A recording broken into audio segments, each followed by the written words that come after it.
Bhagyashree Patil कलफ्रा Deepak Bhavsar Bibi Marathi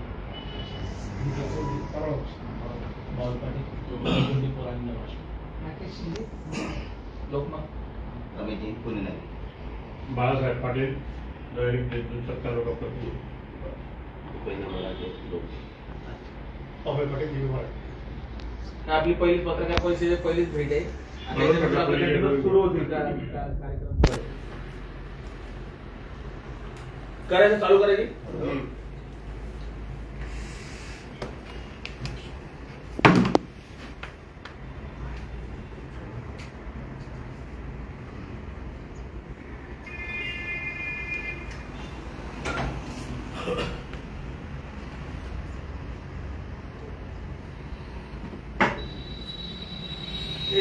Vilas live टाकून दे. हो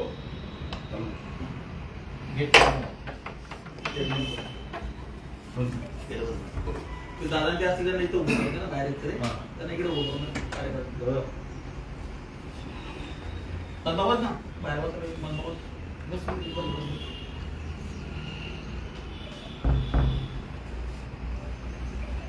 सर्वप्रथम आजच्या आपल्या या पत्रकार परिषदेमध्ये सर्व पत्रकार बांधवांचे पारोळा नगरीतल्या हार्दिक स्वागत. आज पत्रकार परिषद घेण्याचा महत्वाचा उद्देश म्हणजे एरंडोल मतदारसंघ 16 या एरंडोल पारोळा मतदारसंघातील राष्ट्रवादी काँग्रेस पार्टी शरद पवार गट पक्षातून मी प्रदेश कार्यालयामध्ये इच्छुक म्हणून या विधानसभेतून उमेदवारीसाठी अर्ज दाखल केलेला आहे आणि मी अगोदरपासून गेल्या 15 वर्षापासून माळी समाजाचा आणि बहुजन समाजाचा काम संपूर्ण महाराष्ट्रभर करत आहे. या पारोळा एरंडोल मध्येही माझे अनेक मेळावे झालेले आहेत. त्यामुळे हा अल्पसंख्याक मतदान असलेला बहुमोल मतदारसंघ आहे. यामध्ये इथे आमचे माळी समाजाचं 45,000 मतदान आहे. ओबीसीचं मोठ्या बऱ्यापैकी मतदान आहे. तसेच बहुजन समाजाचंही मतदान आहे. तर ह्या मतदारसंघात हा आम्हाला अनुकूल मतदारसंघ आहे. त्या हिशोबाने ह्या पारोळा एरंडोल मतदारसंघात आपण निवडलेलं आहे. मी इकडे कामही केलेलं आहे. अनेक कार्यकर्ते माझ्या संपर्कात आहेत. तर पक्षाकडे मी मागणी केलेली आहे की एरंडोल पारोळा विधानसभेची उमेदवारी मला मिळावी बा. तर आता पक्षाच्या अजून अधिकृत संपूर्ण महाराष्ट्राच्या उमेदवारांच्या मुलाखती बाकी आहेत. प्रत्येक मतदारसंघातून ज्या ज्या उमेदवारांची मुलाखती आलेल्या आहेत त्या उमेदवारांना मुलाखती घेणार आहेत, ज्यांचे फॉर्म भरले. त्यासाठी मी या ठिकाणी प्रबळ दावेदार म्हणून उमेदवारीसाठी मागितलेलं आहे आणि मला उमेदवारी का द्यावी मी हे पक्षाला पटवून दिले. पक्षाला मी हे सांगितलेलं आहे की महाराष्ट्र माळी समाज महासंघाचा मी राज्याचा अध्यक्ष आहे. तसेच ओबीसी जनक्रांती परिषदेचा प्रदेशाध्यक्ष आहे आणि ओबीसीचं राज्यभर माझं काम आहे. आमच्या समाजाचं राज्यभरात प्रत्येक मतदारसंघात हे निर्णयकारक मतदान आहे. जर पारोळा एरंडोल मतदारसंघ जर पक्षाने मला उमेदवारी दिली तर राज्यभरामध्ये समाजाचं मतदान आपल्या पक्षाला तुतारीला मिळेल. त्यामुळे जर आपण हा मतदारसंघ मला दिला तर एक चांगला संदेश राज्यामध्ये जाईल. आणि सन्माननीय नाथाभाऊ विद्यमान आमदार एकनाथराव खडसे त्यांनी मला सांगितलेलं आहे की तू तयारीला लाग. त्यामुळे नाथाभाऊ यांनी माझं राजकीय पालकत्व घेतलेलं आहे असं म्हणायला काही हरकत नाहीये. तर जिल्ह्याची जबाबदारी नाथाभाऊंकडे दिलेली असल्यामुळे पक्षाची तर नाथाभाऊ ठरवतील. कारण शेवटी काय असतं की जिल्ह्यातून आमदार होणं महत्वाचं आहे. पक्षाला संख्या महत्वाची आहे. तर संख्येनुसारच काम चालतं. तर त्या हिशोबाने आता आम्ही तयारीला लागलेलो आहोत. आणि हा मतदारसंघ जो आहे हा दुर्लक्षित मतदारसंघ आहे. एरंडोल मतदारसंघामध्ये आतापर्यंतच्या आमदारांनी फक्त थापाच मारलेत. कोणी काही केलेलं नाही आणि विकासावर तर कुठलाच आमदार बोलत नाही. आपला आता ते विद्यमान आमदार पण विकासावर बोलत नाही. विकासाचे अनेक मुद्दे आहेत. आता वसंत सहकारी साखर कारखाना, हा वसंत सहकारी साखर कारखाना जर तुम्ही घेतला तर वसंत सहकारी साखर कारखाना कोणामुळे डबगायला गेला, शेवटच्या ठिकाणी कोण प्रशासक होते? हे आपले विद्यमान आमदार त्या ठिकाणी प्रशासक होते. ते साखर कारखान्याचे कर्मचारी देशोधडीला लागले. पारोड्याची जनता शेतकरी देशी लढीला लागली. पण जर एवढा मोठा प्रकल्प जर बंद होत असेल तर हे तालुक्याचं, ज्या तालुक्याने ज्या आमदाराला निवडून दिले त्या आमदाराचं दुर्दैव म्हणावं लागेल. त्यानंतर तुमचं पद्मालय क्रमांक 2 सिंचन प्रकल्प 25 वर्षात वाघ्या बर्डी सिंचन प्रकल्प पूर्ण करण्यासाठी काही प्रयत्न केले नाही आमदाराने. हा तालुक्याचा विकासाचा भाग आहे ना. तुम्ही 2-2 टर्म तुम्हाला आमदार निवडून दिलेला आहे. एवढा मोठा सिंचन प्रकल्प पद्मालय क्रमांक 2चा त्यासाठी तुम्ही का प्रयत्न केला नाही? अजून सगळ्यात महत्वाचा विषय म्हणजे नीलकमल पार्टिकल बोर्डची स्थापना करून बोर्डाच्या नावाने शेकडो एकर जमीन पारोडा तालुक्यात मसवे गावालगत बोर्डाच्या नावाने हडप केलेली आहे. ही जमीन कोणाची आहे? विद्यमान आमदाराने सांगावं की पार्टिकल बोर्ड जे तुम्ही स्थापन केलेले या बोर्डाच्या नावाने जी शासनाकडून जमीन लाटलेली आहे ही लोकांच्या काही जमिनी हडप केलेल्या आहेत. त्या जमीन कोणाच्या आहे? स्थापना केली आहे. अपंग युनिटच्या नावाने नेमणूक करून करोडो रुपयांचा चुना इथल्या काही पुढाऱ्यांनी अनेक सुशिक्षित बेरोजगारांना लावलेला आहे. तोही त्याच्यावरही त्यांनी बोलावं पाहिजे. शिक्षण संस्थेतून काढतात. शिक्षण संस्था ही शासनाची अनुदानित असते. शासन त्यांना पगार देत असतो. तर त्यामुळे आणि यांच्या निवडणुका कशा लढतात या लोक? यांच्या निवडणुका लढण्याचं काय की शिक्षकांकडनं 2-2 पगार घ्यायचे आणि सगळा पगार जमा करून त्यावर इलेक्शन लढायचं. तर त्यामुळे हे कुठेतरी थांबलं पाहिजे. तसेच येरवंडल पारोडा मतदारसंघाला नेहमीच कायम स्वरूपी निष्क्रिय आमदार लाभले. त्यामुळे हा मतदारसंघ विकासापासून वंचित राहिलाय. आता काल परवाच माननीय विद्यमान आमदार चिमणराव पाटील यांचे चिरंजीव अमल भाऊंनी काहीतरी वक्तव्य केले की स्वातंत्र्य काळानंतर पहिल्यांदा इथे एवढा मोठा निधी आला. तर काहीतरीच काय बालिशपणाचं आपण हे केलं पाहिजे. उद्या ते म्हणतील स्वातंत्र्यही माझ्या वडिलांनीच मिळवून दिले देशाला.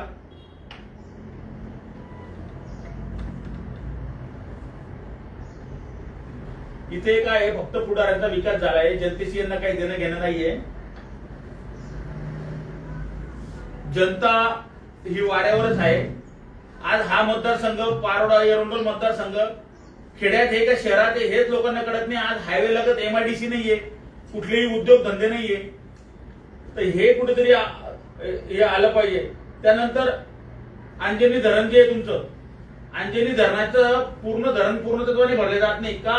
2 गावांचे त्यामध्ये हनुमंत खेडा आणि सोनबर्डी गावाचं पुनर्वसन बाकी नाहीये. आमदारांनी काय प्रयत्न केले या गावाच्या पुनर्वसन विकासासाठी? दोघी गावांचं पुनर्वसन बाकी आहे. त्यामुळे हे जे रखडलेले जे कामं आहेत हे सर्व कामं जर मला संधी मिळाली तर हे नक्कीच मी करणार आहे. आणि अनिल महाजनांना पारोडा येरवंडलच्या जनतेने का निवडून द्यावं हे सगळ्यात महत्वाचं आहे की पारोड्यामध्ये बंद पडलेले सर्व प्रकल्पावर मी भर देणार आहे. हवेलगत मतदारसंघ आहे त्यामुळे MIDC आणण्याचा किंवा मोठ्या उद्योग कंपनी आणण्याचा आम्ही प्रयत्न करू. प्रत्येक घरातील बेरोजगारीचा टक्का कमी करण्याचा प्रयत्न करू. सर्व घटकांना समान न्याय देण्याचा प्रयत्न असेल. कुठेही जातीवाद पोखरणार नाही. या तालुक्यात सर्व गुणी गोविंदाने नांदतील असे प्रयत्न करू. शेतकरी, शेतमजूर, कष्टकरी या प्रत्येक घटकासाठी आम्ही काम करणार. सरकारने लाडकी बहीण योजना आणली ही फक्त निवडणुकापुरती योजना आहे आणि ही फसवी योजना आहे. त्यामुळे आता हे संपूर्ण महाराष्ट्रामध्ये लोकांना कळून चुकलं की महायुतीचं सरकार जाणार आहे आणि महाविकास आघाडीचं सरकार येणार आहे. त्यामुळे आमचं पुढील सरकार आल्यानंतर आम्ही यातून चांगली डबलची योजना जनतेला देणार आहोत. या महाराष्ट्रातली जनता या सरकारला कंटाळलेली आहे. त्यामुळे आता महाविकास आघाडीचं सरकार येणार आहे. पारोड्यामध्ये संपूर्ण रस्त्याची दुरावस्था झालेली आहे. नागरिकांना कुठल्याही सुख सुविधा मिळत नाही. एका गल्लीतले पुढारी असल्यामुळे ही खूप दुरावस्था आहे. त्यामुळे आपल्याला जनता सहकार्य करेल एवढी अपेक्षा आहे. आणि त्यासाठी आम्ही तुतारी या चिन्हावरून पक्षाने जर आम्हाला तिकीट दिलं तर 100% ताकदीने निवडणुकीला उभे राहणार आहे. आमचा समाज आमच्या पाठीशी आहे. सर्वसामान्य जनता पाठीशी आहे. तरुण कार्यकर्ते पाठीशी आहेत. त्यासाठी आम्ही पक्षाकडे मागणी केली. शेवटी पक्ष जो निर्णय घेईल तो आम्हाला मान्य राहील. आणि नाथाभाऊ खडसेंनी राजकीय पालकत्व घेतल्यामुळे नाथाभाऊंची मदत मला पुरेपूर असणार आहे. तिथे राष्ट्रवादीचा बालेकिल्लाच म्हटलं जाते आणि आधीपासून सगळे डॉक्टर हे तुतारे आधी राष्ट्रवादी नंतर तुतारे हा म्हणजे एक निष्ठ राहिले आणि त्यांचाच दावेदार म्हणजे त्यांचा मतदार संघ आहे.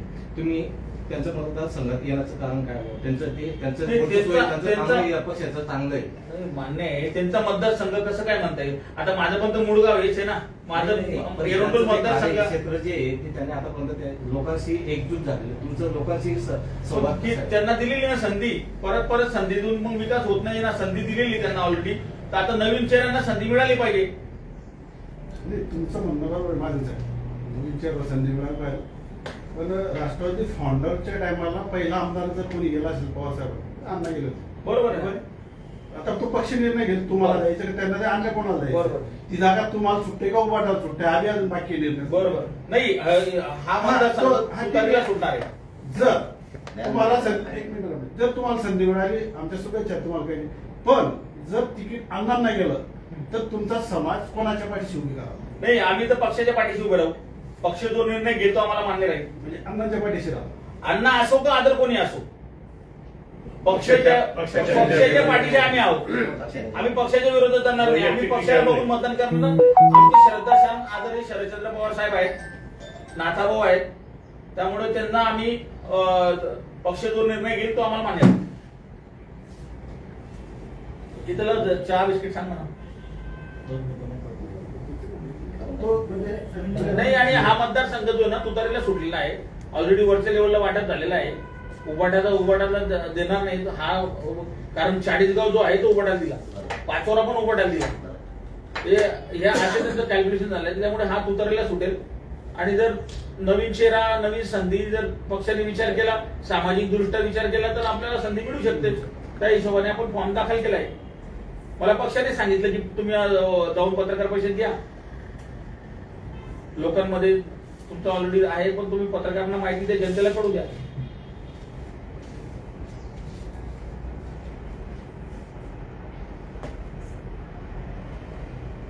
आणि विकासाचे मुद्दे आपण घेतो ना. आपण काही असं घेत नाही. तालुक्याच्या विकासाचे मुद्दे घेतो, मेन मुद्दे घेतोय. कारण जामनेरच्या सभेत सुद्धा नाथभाऊ बोलताना अण्णांची परमिशन घेतो तर त्यातलं एक त्याचे प्रतिबिंब नाही किंवा तुमची जे वैयक्तिक दावे पक्षात चालत नाही. नाथाभाऊंचं सुरेश सतीश अण्णांचं काय वाद सतीशांना पण एक सिनियर लीडर आहे. नाही, पालकत्व तुमचं पूर्णपणे नाथभाऊंनी घेतला असं तुम्ही बोलले. त्यांची लढाई जी आहे ना सामाजिक बेसच्या दृष्टिकोनातून. आमची जी लढाई आहे समाज मोठ्या प्रमाणात सामाजिक दृष्टिकोनातून लढाई आहे. कारण तरुण कार्यकर्ते मागच्या पंचवार्षिक पाहता त्याच्या पंचवार्षिक तुम्ही आनंद बरोबर आलेले आहेत. नगरपालिकेत सभा घेतलेल्या आहेत, सोबत एका बरोबर. आणि तुम्ही दोघं रेस मध्ये आज आमदारकीच्या त्याबद्दल नाही. शेवटी पक्ष शेष्टी निर्णय घेतले कोणाला तिकीट द्यायच्या. तर त्यावेळेस तुमची भूमिका पक्षासोबतच राहण्याची राहील का काही वेगळी पक्षासोबत ही गोष्ट क्लिअर आहे की पक्षाच्या विरोधात आम्ही जाऊ शकत नाही. पक्ष जो निर्णय घेतो. पक्षाने जर तिकीट नाकारलं तर अपक्ष वगैरे नाही, अजून तसा काही विचार नाही. कारण पक्ष जो निर्णय घेला आम्ही पक्षाच्या पाठीशी राहू. पण आम्हाला अपेक्षा आहे की जिल्हा नाथाभाऊंच्या ताब्यात दिल्यानंतर पवार साहेबांनी नाथाभाऊंना सांगितलं की आमदार आम्हाला हवे आहेत, तर आम्हाला गॅरंटी आहे. तुम्हाला शुभेच्छा. तुम्ही जे वाचून दाखवतो त्याची काही प्रिंट बिट आहे का? ते टाकून तर व्हॉट्सअप. सर मला विचारायचं आहे, सगळेच जणांचं म्हणजे ते आमदारकीचा त्याचा विषय आहे, पण लेडीजांच्या याच्यासाठी तुम्ही काय करणार आहे? कारण की बलात्कारांचे त्याचे खूपच हे झालेले आहेत. तेच सांगतो ना, आमदारकीमध्ये महिलांसाठी आमचं सरकार आल्यानंतर शक्ती कायदा जो आहे महिलांचा, त्यासाठी त्यावर मजबूत करण्यासाठी आम्ही भर देणार आहोत. महिलांसाठी रोजगार कसे निर्माण होतील त्यासाठी आम्ही त्यासाठी भर देणार आहोत. आणि पवार साहेबांचं पहिल्यापासून धोरण आहे की राजकीय क्षेत्रात असो का सामाजिक क्षेत्रात असो की महिलांना 50% आरक्षण हे दिलंच पाहिजे. तर ते आरक्षण असो किंवा नसो, पण महिलांची काहीतरी म्हणजे सेफ्टी राहायला पाहिजे असं. महिलांच्या सुरक्षिततेसाठी आम्ही कायदा स्पेशल कायदा आणणार ना. नारी शक्ती हा कायदा